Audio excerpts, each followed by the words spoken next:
Secretary Granholm, today in the state of Missouri, the average price of gasoline today, as of this morning, is $4.10. Average price of diesel is $5.18. And I'm sure you've seen the reporting this morning that now AAA is projecting that gas prices will hit a national average of $6 a gallon by the month of August. Is this acceptable to you? No, it is not. And you can thank the activity of Vladimir Putin for invading Ukraine and pulling essentially those barrels. With all due respect, Madam Secretary, that's utter nonsense. In January of 2021, the average gas price in my state was $2.07. 8 months later, long before Vladimir Putin invaded Ukraine, that price was up over 30%, and it has been going up consistently since.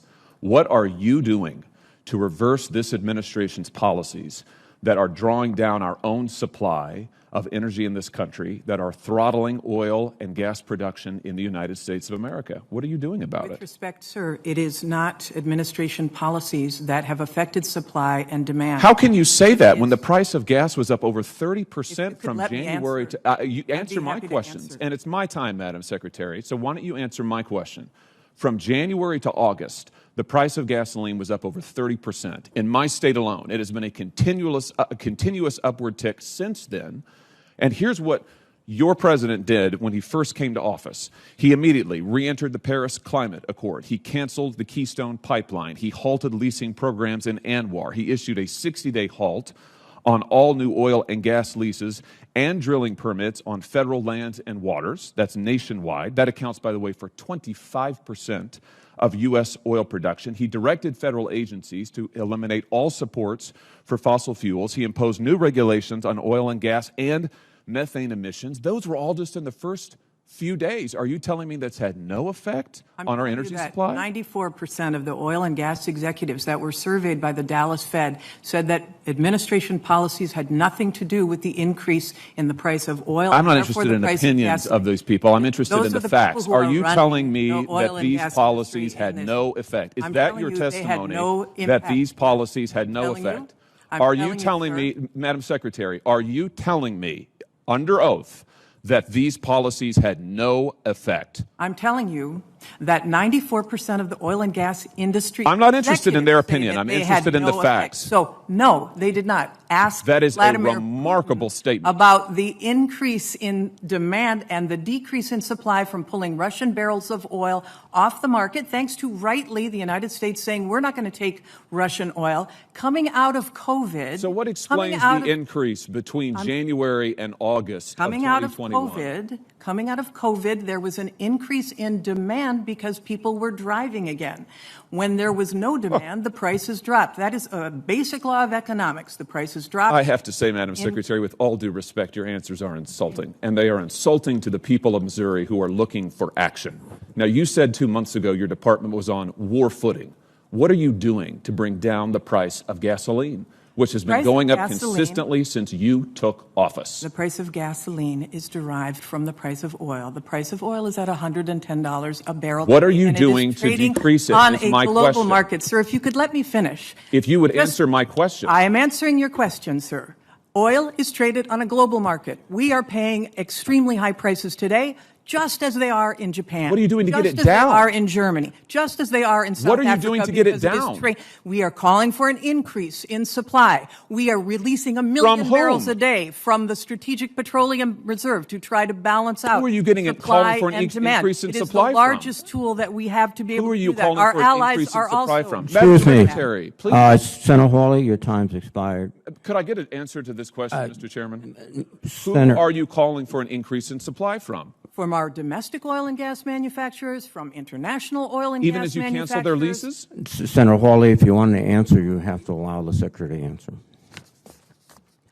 I've said we have called repeatedly for increases in supply from domestic oil and gas manufacturers, from international oil and gas manufacturers. We want to increase supply, and that is why the President released an unprecedented amount from the Strategic Petroleum Reserve, and our international allies also released from their reserves to try to balance out supply and demand while the oil and gas companies increase supply. And the the Energy Information Administration has projected that they will have increased in the United States about 1 million barrels a day by the end of this year.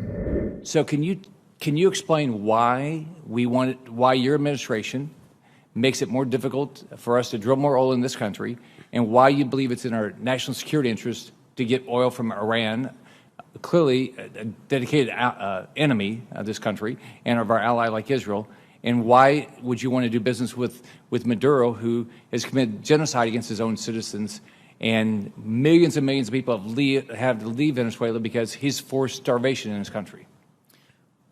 Thank you, Senator. First, the United States will not be importing any oil from Iran or Venezuela.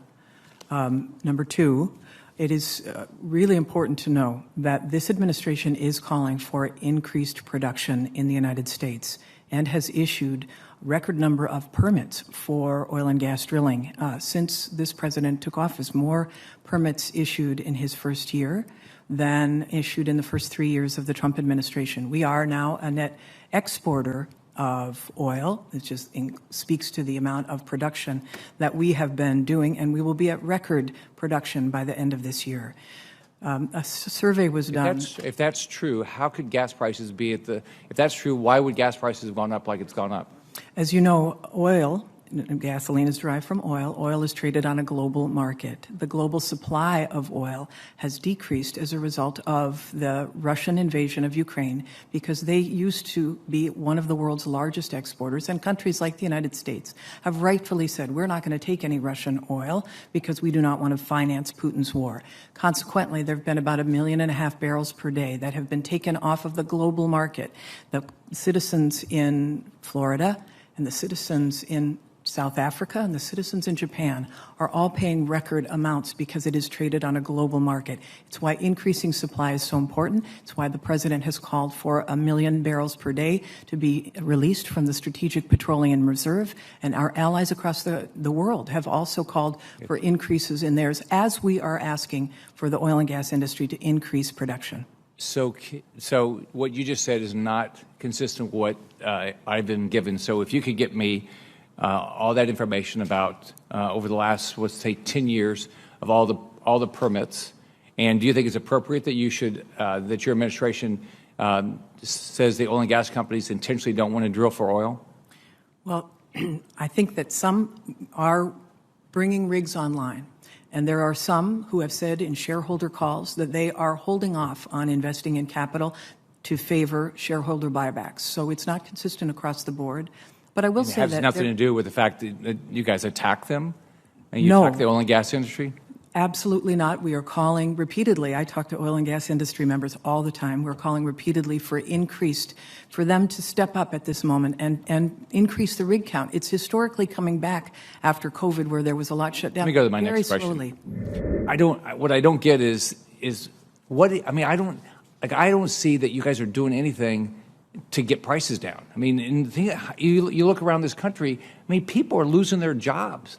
I mean, and you guys. I mean, every month you're in office, gas prices are up, diesel prices are up, people are losing their jobs.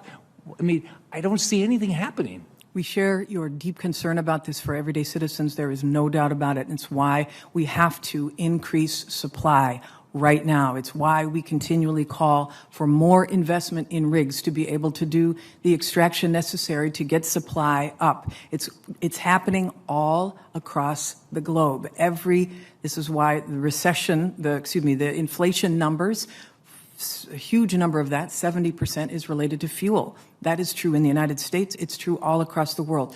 We need to increase supply, even as we accelerate our move to clean energy, but we need to increase supply right now to address the very concern that you raised. Real quick, if you were in the business and your government was attacking, so if you're in the oil and gas business and your government is attacking and the president says, I want to get rid of fossil fuel, would you want to go invest a whole bunch of new money? With oil at $110 a barrel, I don't know that hurt feelings have anything to do with it. I think it involves in fiscal discipline, as they say, and the decision during COVID to ramp back and now to take advantage of these high prices. However, some are increasing, and I will say this, the Dallas Fed did a survey of all the oil and gas executives, and they found in last month that 94% of them say that it has to do, that the high prices and the lack of production have to do with things other than this administration's policies. It has to do with the oil, the price of oil on a global market. It's a pretty good coincidence. It happened right after you guys took office.